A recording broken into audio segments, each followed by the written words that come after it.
नमस्कार मित्रों, उम्मीद है आप सब खुश होंगे, लाजवाब होंगे। एक बार सभी मित्र बताएंगे कि आखिरकार कैसे हैं।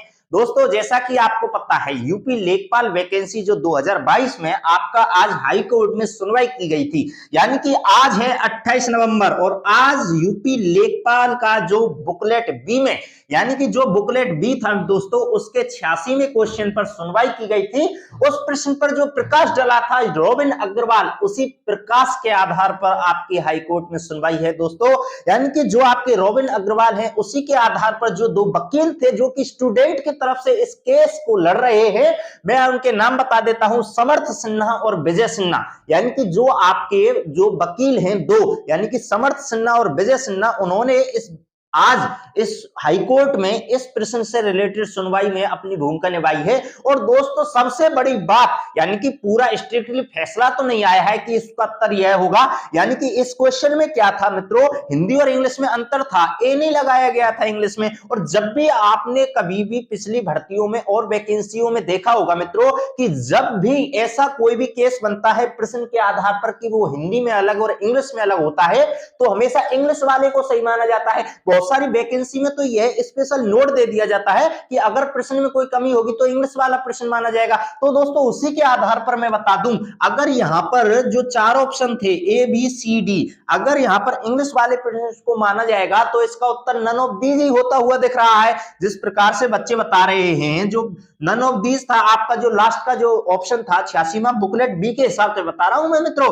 वहीं पर अगर यहां पर अगर इंग्लिश वाले प्रश्न को माना जाएगा तो मैं आपको बता दूं कि यहां पर बच्चे केस जीत जाएंगे। और बच्चे केस जीतेंगे तो दोस्तों यहां पर सीधा 1.25, यानी कि जो आपका 1.25 है वो उनके अकाउंट में, उनकी मार्कशीट में जुड़ता हुआ दिखाई दे रहा है। लेकिन दोस्तों, यहां पर आपका फिक्स डिसीजन नहीं आया है और आगे के लिए तारीख रख दी है आपकी 2 दिसंबर। यानी कि आपको मैं बता दूं कि जो आपकी आज जो 28 नवंबर को सुनवाई हुई है, उसी के कुछ दिन बाद आपकी 2 दिसंबर, यानी कि आप यहां पर एक बात नोटिस करिएगा मित्रों कि हाई कोर्ट भी यह चाह रहा है कि जल्दी से जल्दी यह मामला निपट जाए और बच्चों के सामने रिजल्ट हो, क्योंकि बच्चे भी बहुत ज्यादा ऊब चुके हैं। अब रिजल्ट आना चाहिए, क्योंकि अब हाई कोर्ट भी यह चाह रहा है, तभी तो इतनी जल्दी तारीख दी है। आप बताइए, 28 नवंबर और 2 दिसंबर, इतनी जल्दी तारीख कहां मिलेगी? तो इतनी जल्दी तारीख इसलिए ही दी है क्योंकि आयोग और हाई कोर्ट भी यह चाहते हैं कि जल्दी से जल्दी यह केस निपटे और बच्चों के सामने रिजल्ट हो। और दोस्तों, मैं आपको बता दूं,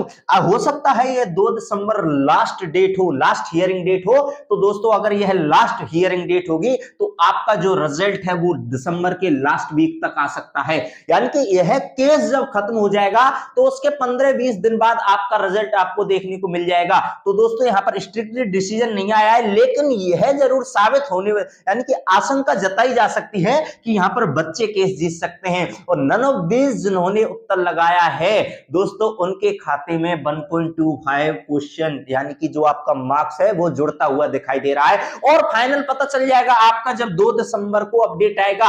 अगर आप चैनल पर नए आए हैं तो दोस्तों चैनल को सब्सक्राइब कर लीजिए, जिससे 2 दिसंबर का जो अपडेट आए और आगे अगर आयोग का कोई भी अपडेट आए, सबसे पहले आपको वह पता चले, आप उससे अवगत हो जाए। तो दोस्तों, चैनल को सब्सक्राइब कर लीजिए, नोटिफिकेशन का हमेशा याद रखिएगा। जो समर्थ सिन्हा है, विजय सिन्हा है, वो अच्छी तरह से अपनी भूमिका निभा रहे हैं और जल्द से जल्द है आपका केस है वो खत्म होगा और जल्द से जल्द आपका रिजल्ट सामने आएगा। तो दोस्तों, आपको पता चल गया है, आज हियरिंग हुई थी और अगली जो तारीख है वो आपकी 2 दिसंबर आपकी रख दी गई है। आपका जो स्ट्रिक्टली जो आपका लास्ट जो फैसला होता है वो अभी नहीं आया है।